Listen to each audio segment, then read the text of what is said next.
Трите прасенца. Имало едно време едни 3 прасенца. Майка й ги хранела и те порасли. И майка й един ден й казала: приготвя, казва, три мои прасенца. Вече пораснахте. Трябва сами да се прихранвате и да живеете. И тя й нагласила раничките и сложила по 10 лева в раниците. Да си купят неща за къщичка. И те тръгнали и цяла нощ и станала нощ. Цяла нощ те си приказвали какви строежи ще строят. Разбрали са и слегнали да спят. Заспали, станал ден и едното прасенце отишло. Първото прасенце решило да се построи, решило да се построи къщичка от слама. Тръгнал и срещнал един човек, който продавал слама. Попитал прасенцето: може ли малко от твоята слама да се построи къщичката? И селената му дал, защото бил много любезен. Зло прасенце.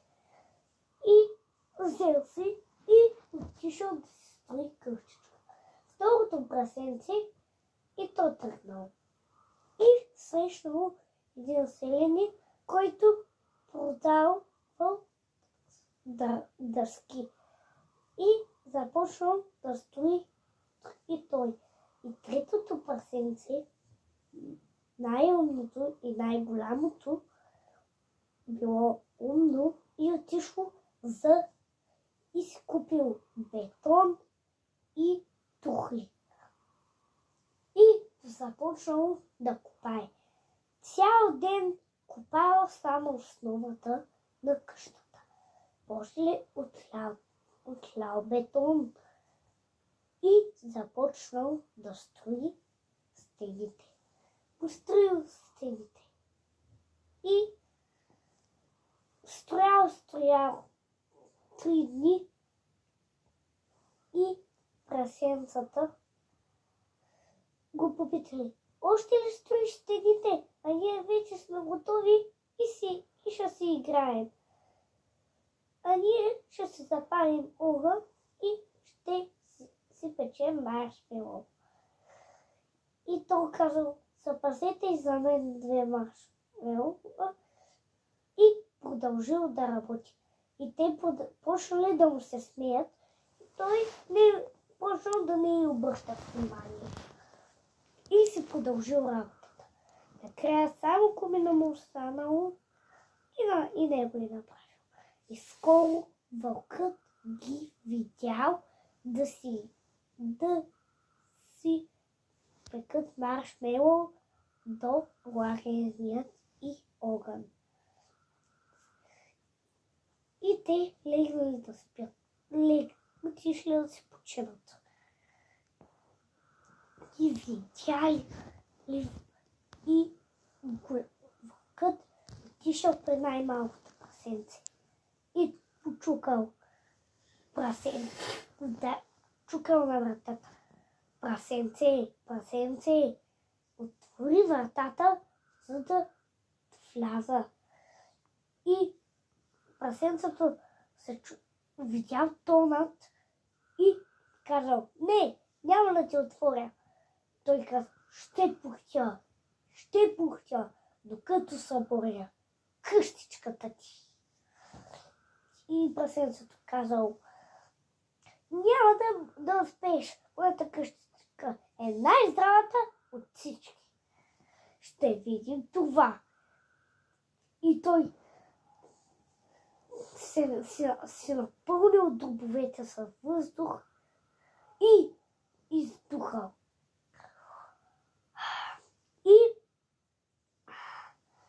после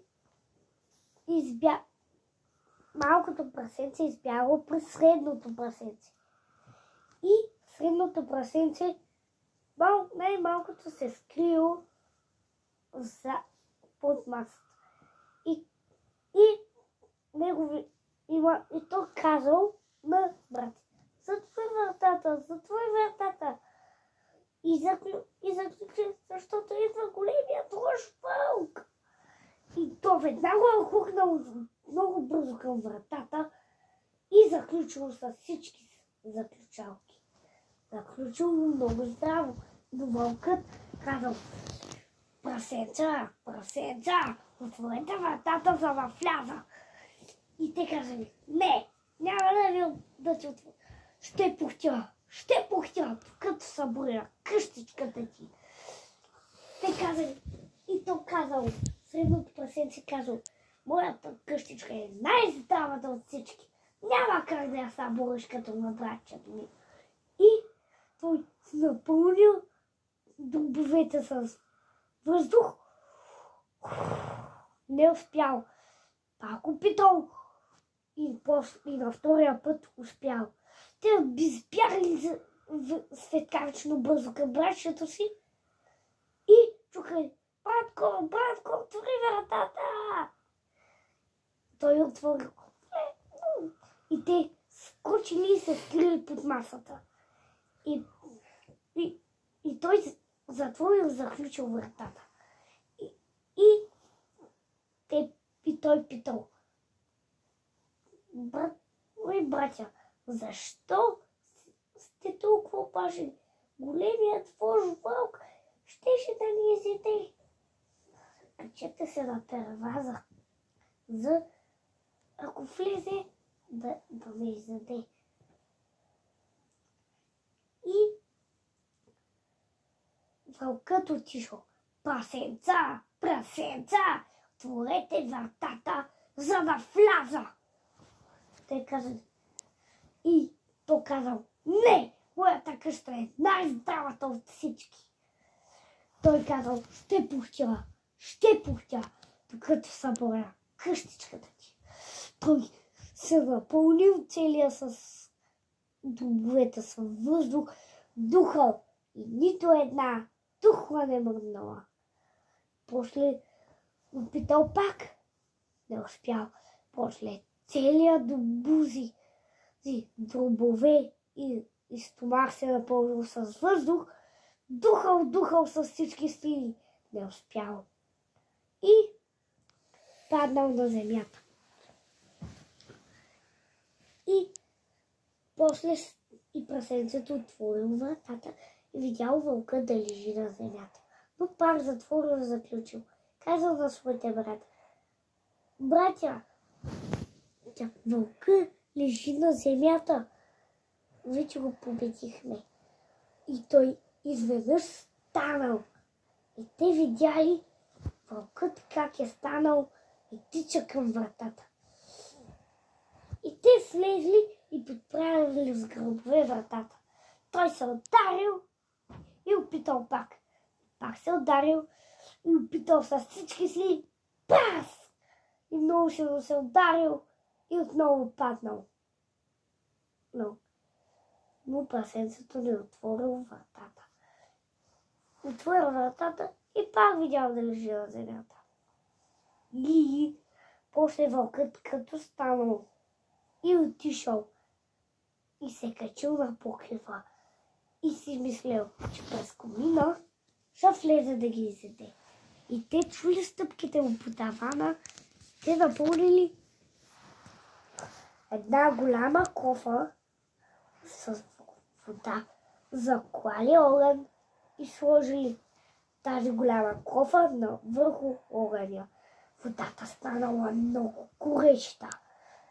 И вълкът скочил, се хванал и после си мислил колко много ще се наеде. И не му пукал. И се пуснал. И казал: горещо ми е. И после скочил, праснал вратата, отключил вратата и избягал. Надалече. но далече. И край.